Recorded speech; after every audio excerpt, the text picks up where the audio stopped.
Remember those days when directors respected their audience, crafting stories that gave people exactly what they wanted, even if it wasn't what the director originally envisioned.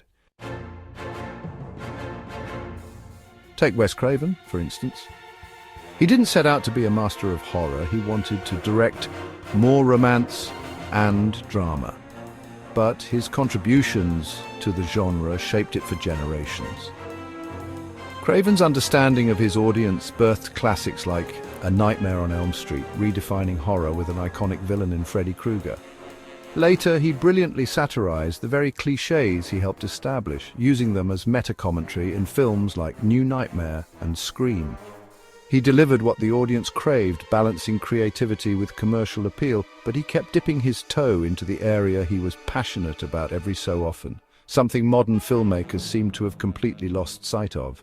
Their passions come first. Welcome to the Snake Pit, where we're full of bile and venom. I'm your host, Snake Damon, and today we're diving into the wreckage of another modern blockbuster failure.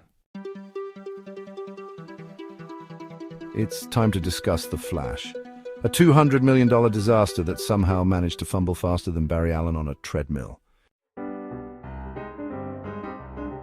Director Andy Muschietti recently broke his silence on The Flash's abysmal box office performance, claiming it didn't appeal to all four quadrants of moviegoers: older men, older women, and younger women. To quote Muschietti, "When you spend $200 million making a movie, Warner Brothers wants to bring even your grandmother to the theaters. Well, that's the problem, isn't it?"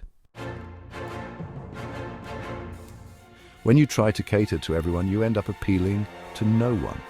Instead of focusing on delivering a strong story that honors the character and respects its core audience, The Flash tried to be everything for everyone. Muschietti even admitted that many people, particularly women, simply don't care about The Flash as a character.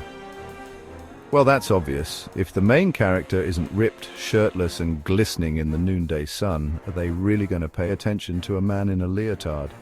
And yet, Warner Brothers still greenlit a bloated film aimed at filling cinema seats with anyone who'd pay for a ticket. The result? A lack of focus, a lack of identity, and a lack of appeal to anyone. Here's the harsh truth Hollywood refuses to accept.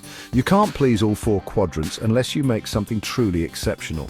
And let's be honest, Hollywood hasn't been in the business of exceptional for quite some time.